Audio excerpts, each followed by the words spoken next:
토론해 주시기 바랍니다.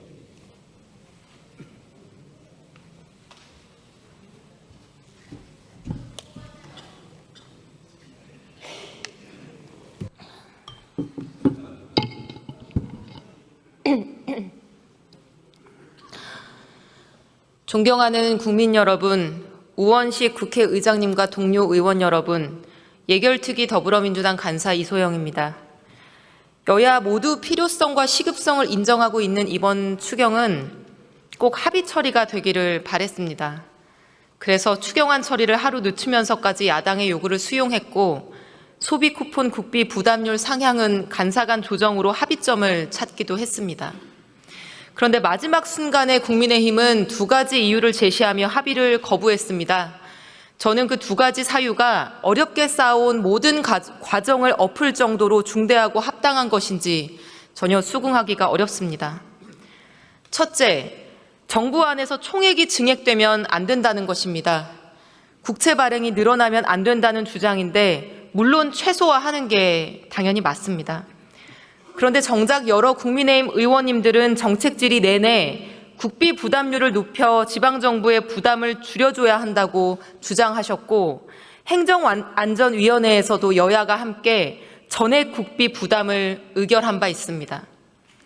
아니, 국비 부담은 늘려야 한다고 하면서 그로 인한 국가 부담 증가는 용인할 수 없다? 저는 반대할 핑계를 찾은 것에 불과하다고 생각합니다. 이번 추경의 증액분 중 1조 3천억 원은 불가피하게 국채 발행으로 조달하게 됩니다. 결코 작은 돈이 아닙니다. 그런데 한번 생각해 봅시다. 윤석열 정부의 무분별한 감세와 경제 폭망으로 인해 생긴 세수 펑크가 작년 한 해만 31조 원, 2년간 무려 87조 원인 것을 생각하면 그야말로 조족지혈에 불과한 숫자입니다. 윤석열 힘과 국민의힘이 병들게 한 경제, 민주당이 긴급 처방이라도 해서 살리겠다는데 무슨 염치로 증액 불가를 운운하는 것입니까? 둘째, 특활비 문제입니다. 국민의힘이 말합니다. 야당일 땐 깎아놓고 여당이 되니까 살리냐, 살릴 거면 사과부터 해라. 그러나 두 상황은 전혀 동일하지 않습니다. 민주당이 윤석열 임기 1년 차부터 특활비를 삭감했습니까?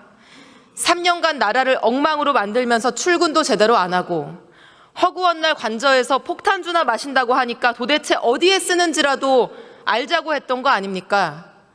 멀쩡히 일 잘하는 대통령이었다면 그런 일도 없었을 겁니다. 전임자가 잘못으로 제재 조치를 받았다고 해서 아직 일도 제대로 시작하지 못한 후임자에게 동일한 제재를 가해야 한다는 말인지 저는 오히려 묻고 싶습니다. 그리고 사실관계부터 되짚어 봅시다. 당시 대통령실은 많은 특활비 유용 의혹에 대해 해명조차 거부했습니다. 이에 당시 예결특위는 대통령실 특활비 전액 삭감안을 의결했습니다.